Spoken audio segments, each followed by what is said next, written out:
നമസ്കാരം. രാഹുൽ മാങ്കൂട്ടത്തിനെതിരായിട്ടുള്ള വിവാദങ്ങൾ മറ്റൊരു വഴിത്തിരിവിലേക്ക് കടക്കുകയാണ്. മുഖ്യധാരാ മാധ്യമങ്ങളെല്ലാം ഈ വിഷയത്തിൽ നിന്ന് പതിയെ പിൻവാങ്ങുന്ന കാഴ്ചയാണ് കാണാനാവുന്നത്. എന്തുകൊണ്ടാണ് ഇങ്ങനെ സംഭവിക്കുന്നത്?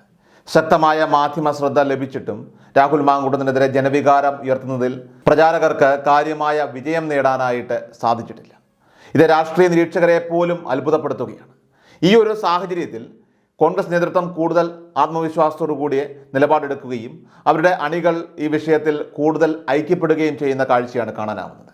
ഇതോടെ രാഹുൽ മാങ്കൂട്ടത്തിൽ MLA സ്ഥാനം രാജിവെക്കണമെന്നുള്ള ആവശ്യം ദുർബലമായിക്കൊണ്ടിരിക്കുകയാണ്.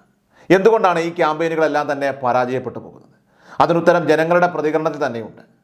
രാഹുലിനും ഷാഫി പറമ്പിലിനുമെതിരെ പാലക്കാട് നടക്കുന്ന പ്രചരണങ്ങളാണ് ഇപ്പോൾ രാഷ്ട്രീയ കേന്ദ്രങ്ങളുടെ ശ്രദ്ധാകേന്ദ്രം. ഈ പ്രചരണങ്ങൾക്ക് BJP താൽക്കാലികമായിട്ട് ഒരു ഇടവേള നൽകിയിരിക്കുകയാണ്. അതിനുള്ള കാരണം എന്താണ്? പാർട്ടിയിലെ ഒരു പ്രധാന നേതാവിനെതിരെ ഉണ്ടായ പരാതികളുമായി ബന്ധപ്പെട്ട ആഭ്യന്തര പ്രശ്നങ്ങളാണ് ഇതിന് പിന്നിലെ പ്രധാന കാരണം. നിലവിൽ ഈ വിഷയത്തിൽ മുൻകൈ എടുക്കുന്നതാകട്ടെ CPM ആണ്. എന്നാൽ CPM സംഘടിപ്പിച്ച തെരുവ് നാടകങ്ങൾക്കും പ്രതിഷേധങ്ങൾക്കും ജനപിന്തുണ തീരെ ലഭിച്ചില്ല എന്നതാണ് ശ്രദ്ധേയം.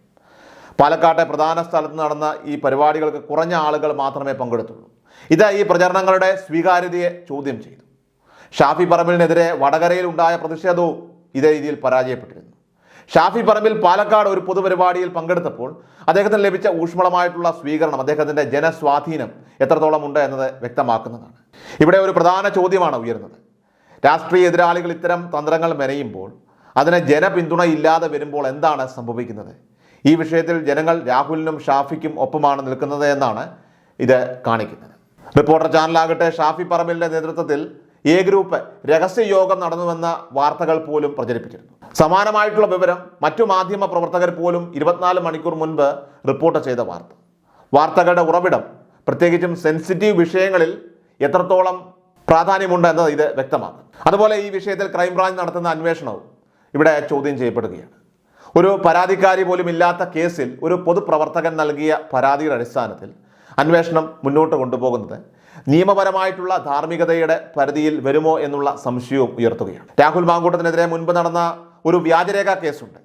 ഇപ്പോൾ അത് വീണ്ടും അന്വേഷിക്കുന്നതും ഇത്തരത്തിലുള്ള സംശയങ്ങൾക്ക് ഇട നൽകുകയാണ്. ഈ വിഷയത്തിൽ ഒരു സ്ത്രീ പോലും പരാതിയുമായി മുന്നോട്ട് വന്നിട്ടില്ല. എന്നിട്ടും രാഹുൽ മാങ്കൂട്ടത്തിൽ എങ്ങനെയാണ് ഇവിടെ പ്രതിയാവുന്നത്? ഇവിടെയാണ് നിയമ സംവിധാനങ്ങൾ എങ്ങനെയാണ് പ്രവർത്തിക്കേണ്ടത് എന്നതിനെക്കുറിച്ച് സാധാരണക്കാരായിട്ടുള്ള ജനങ്ങൾക്ക് പോലും സംശയം തോന്നിക്കുന്നത്. രാഹുൽ മാങ്കൂട്ടത്തിൽ അടുത്ത 72 മണിക്കൂറിനുള്ളിൽ പാലക്കാട്ടേക്ക് മടങ്ങിയെത്തുമെന്നുള്ള റിപ്പോർട്ടുകൾ വരുന്നു. ഇത് കോൺഗ്രസിന്റെ പിന്തുണയോടെയല്ല, മറിച്ച് ഒരു MLA എന്ന നിലയിൽ സ്വന്തം നിലയിൽ നടത്തുന്ന നീക്കമാണ്. ജനങ്ങളെ നേരിൽ കാണുകയും മാധ്യമ വേട്ടയെക്കുറിച്ച് അവർക്ക് മുന്നിൽ തുറന്ന് സംസാരിക്കുകയും ചെയ്യുക എന്നതാണ് അദ്ദേഹത്തിന്റെ ലക്ഷ്യം.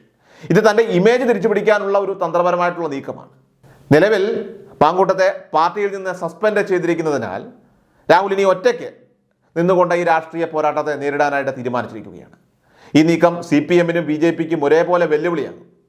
തോറ്റോടാനോ ഒളിവിൽ പോകാനോ MLA സ്ഥാനം രാജിവെച്ച് ജീവിതം അവസാനിപ്പിക്കാനോ മാങ്കൂട്ടം തയ്യാറല്ല. പകരം ശക്തമായ തിരിച്ചടി നൽകി പ്രതിരോധിക്കാനാണ് മാങ്കൂട്ടത്തിൻ്റെ തീരുമാനം. അതുകൊണ്ട് തന്നെ രാഹുൽ മാങ്കൂട്ടത്തിൽ പാലക്കാട് എത്തിയതിനു ശേഷം ഈ വിഷയങ്ങൾ ഇനി എങ്ങനെ മുന്നോട്ട് പോകുമെന്നതാണ് കണ്ടറിയേണ്ടതായിട്ടുള്ളത്.